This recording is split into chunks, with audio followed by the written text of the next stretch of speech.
కఫదోషాన్ని తగ్గించే ఔషధం తయారీకి కావలసిన మూలికలు: సొంఠి, పిప్పళ్ళు, మిరియాలు, తేనె, నెయ్యి. కావలసిన మూలికలు చూసాం కదా, ఇక తయారీ విధానం డాక్టర్ గారిని అడిగి తెలుసుకుందాం. డాక్టర్ గారు, మరి తయారీ విధానం చెప్తారా?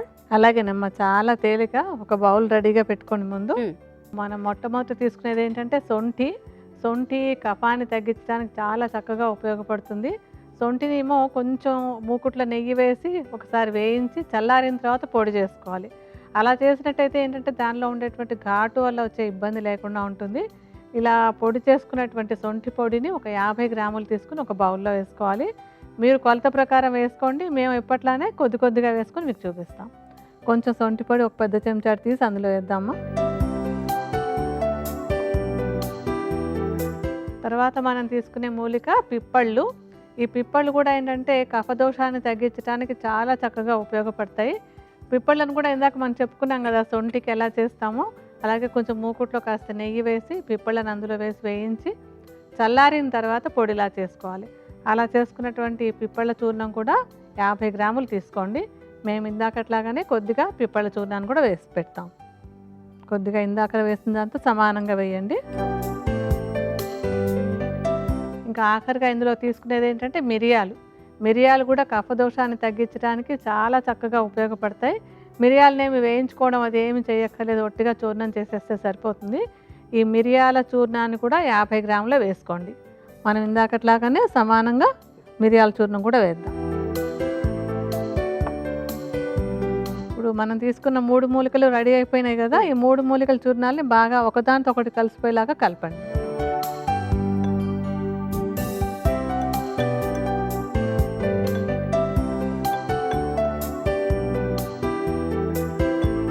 ఇందులో ఏంటంటే మనం తీసుకున్న సొంఠి, పిప్పళ్ళు, మిరియాలు 3 కూడా కఫాన్ని తగ్గించడానికి ఎక్సలెంట్గా పనిచేసేటువంటివి.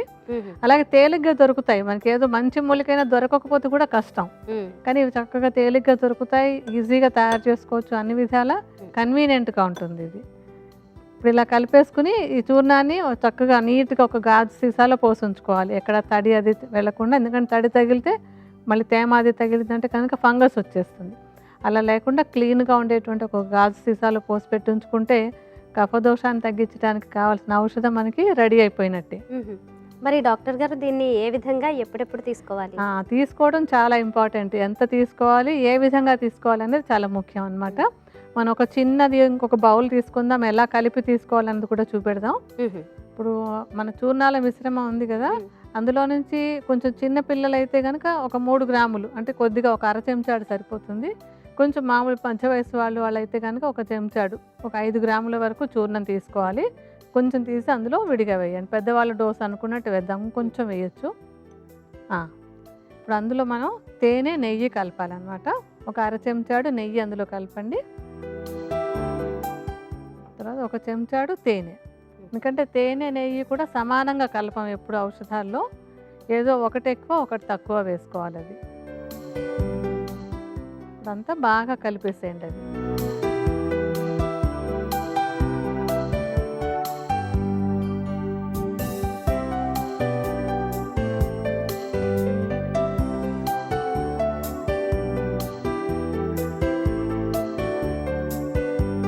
బాగా కలిసింది కదా తేనె, నెయ్యి, చూర్ణాలన్నీ.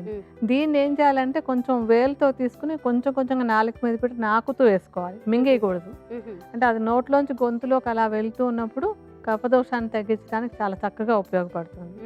మనం ఇందాక చెప్పుకున్నట్టుగానే చిన్నపిల్లలైతే కాస్త తక్కువ డోసు, పెద్దవాళ్ళైతే ఇప్పుడు మనం చూపించినంత డోసు వేసుకోవచ్చు. 2 పూట్ల వేసుకోవాలి ఇలాగా. ఓకే డాక్టర్ గారు.